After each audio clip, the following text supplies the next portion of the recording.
What's up, cheesebags? I just watched the new Backrooms A24 movie, directed by the youngest person ever. Watching this movie made me realize something.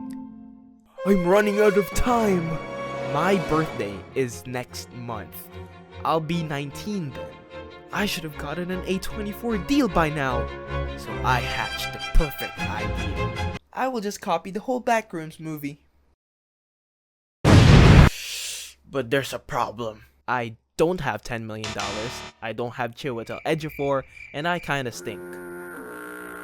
So we just have to take matters into our own hands. So the first step I did was to decide what shots I'm going to recreate. And by recreate, I probably won't be able to get the same shots in the movie like this one, but we'll try to get something as close to it as possible.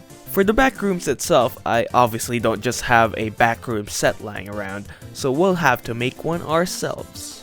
And since we don't have $10 million, we'll have to make it in 3D. I decided to make our 3D set first so that I have an idea on how we'll film our green screen shots. I also considered the long render times we'll have to wait for. I haven't used Blender since 2022, so opening it felt like learning to walk again.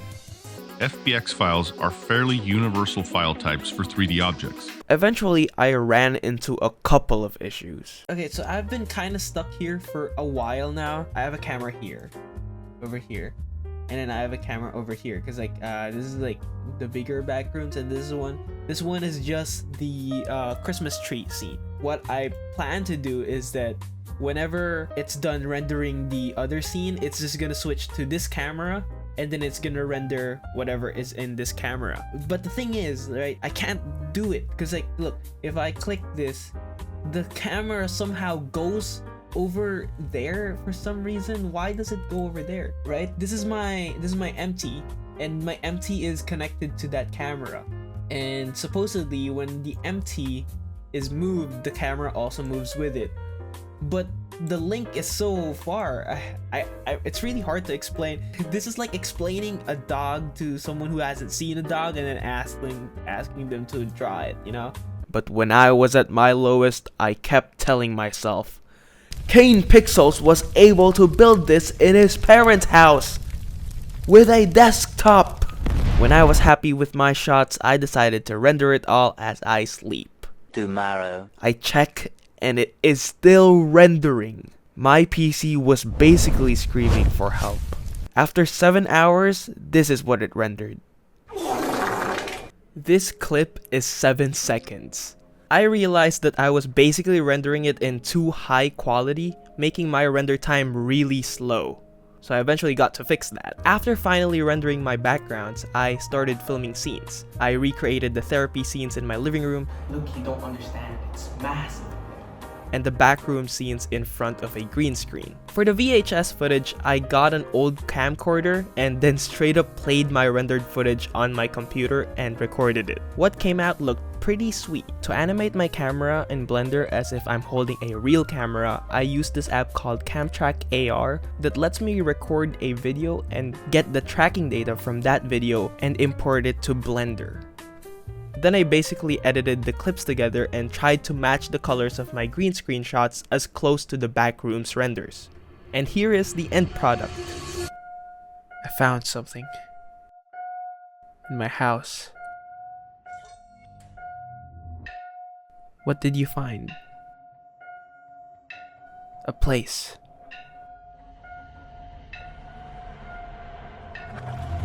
I found a place.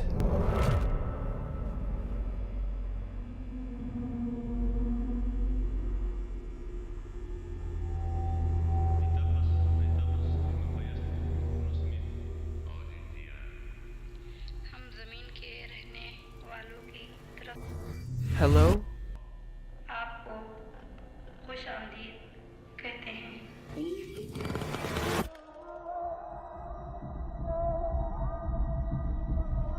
Look, I know how this sounds, but you gotta understand, it's massive in there.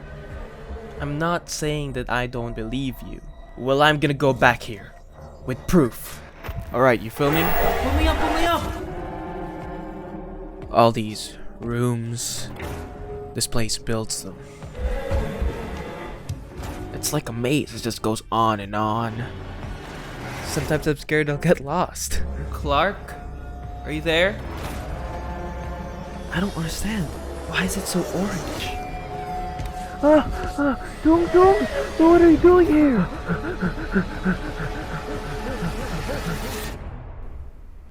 It's beautiful. Right? Doom?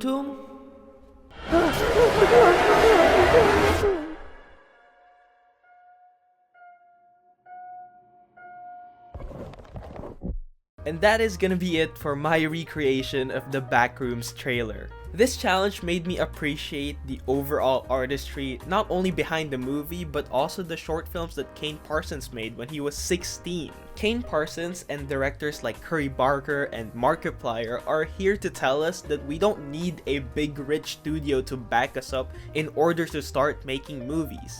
I sometimes care too much about what the end product will be, so I end up not starting anything at all. And that is wrong. As Jason Reitman once said, filmmaking is an imperfect art form that takes years to master. Mistakes will happen, and great films sometimes come from those mistakes. I don't know if that's how it went, but you get the point. So if you're an aspiring filmmaker, what are you doing? Get up. Make a movie. Get up. Oh, you're not gonna get up? You're not gonna get up? I'm gonna shoot you. Okay, yeah, this inspirational section is getting kinda cringe, so I'm gonna stop. That's gonna be it for me. Thank you guys so much for watching until this part of the video, and as always, stay fresh, cheese bag. This that jam that you bumping in the car on the radio. Friends so disgusted, wonder how the hell they play it. Though secretly you know they're gonna save it to their playlist. Dance to it and learn and claim they hate it. Later be the one to say I like when they were nameless. Like I